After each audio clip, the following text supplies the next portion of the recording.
Oh, hello there. Yes, well, turned out nice again, didn't it? Yeah, not even a hoodie, not even a hot water bottle to save my little shivering soul. Good grief. Yes, anyway, yeah, nice again. Briefly, obviously, before the impending climate apocalypse, naturally.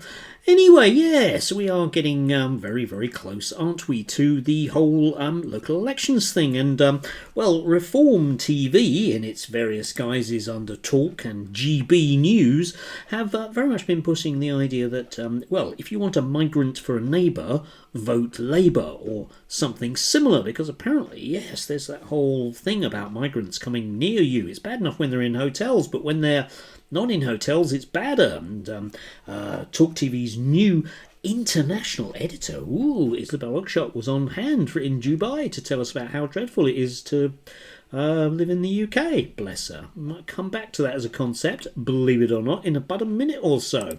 But the whole thing about this is it enables the newspapers to go into a meltdown about all those evil people that are milking the system. And the Daily Mail and the Daily Telegraph and others, GB News, have managed to highlight some very, very bad people who have made some money, like this guy here. It's Mr. Adam. It's not Adam, it's Adam. Oh no, you can tell that he's, well, probably not Welsh. Eh?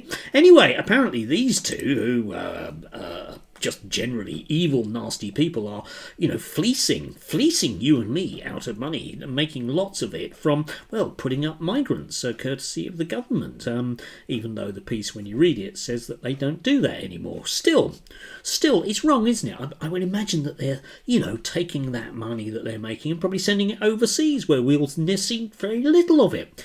Dreadful, dreadful, dreadful, dreadful, dreadful when people do that. These migrants, they come here, take all our money and then bugger off somewhere else. Somewhere nice like Dubai, don't they? Yes. Because yesterday made me smile this. We had a piece in the Telegraph Money and Property section.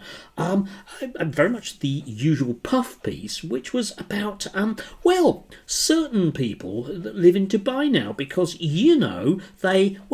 I've retired to Dubai age 30 thanks to my property empire. Yeah, landlords with lucrative portfolios live like king in the pro-business emirate. Yes, no doubt next to certain Talk TV international editors, eh? Yes, and there's a profile of some of these people, and you can have a look at their photographs. They're slightly different from Mr. Adam, even though, I don't think they are necessarily, are they? I did have to smile about this guy, Luigi. Oh dear, not very English-sounding name, but at least he's got the right complexion, I suppose. All the houses are rented out with agents, said the 30-year-old. I lease half the properties to the social housing provider, refugees and that sort of thing. And the rest to working professionals. Yes, isn't that good?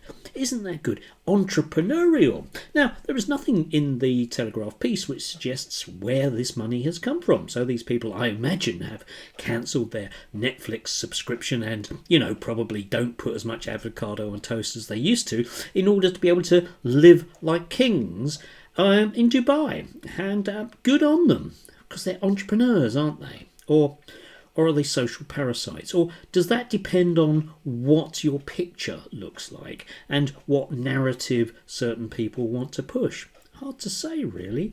Leave you to make up your own mind about that, as indeed I always do, realistically, don't I? Yes. And just to highlight something that really made me smile, Celia Walden in the Telegraph wrote about the idea that there are 50-something adults returning to teaching, and she reckons it's a good thing because 50-year-olds returning to teaching is good news. They won't ram wokeness down children's throats. I have bad news for Celia because unfortunately most teachers in my age group do hold very liberal opinions. That's what she means. And we never do ram things down people's throats, unlike Celia Walden and various people in the media. And if you imagine, and you have to imagine very, very hard, that the people my age, especially in their 50s, are going to go back to teaching, I think you're living in a fantasy land because, number one, it is incredibly physically hard work. And number two, It is paid abysmally, and this year, thanks to our Starmerite government, bless them, oh, thank God for a Labour government continuing austerity, yes, I will be paid less than I was paid last year per hour. Hooray! Hooray for me! Still, I would imagine that I can pay more in taxes, which can be sent to those nice economic migrants in Dubai. Entrepreneurs, as we should call them, really look up to, yes. If you want another hooch, you can actually look at the comments in the Daily Telegraph section under that article. And most people are slightly disparaging about the idea of people sitting comfortably in a foreign country and siphoning money out of it, no matter what skin colour they have. Do have a lovely, lovely, lovely day, apart from the whole climate meltdown thing. Yeah, not so good. Anyway, enjoy.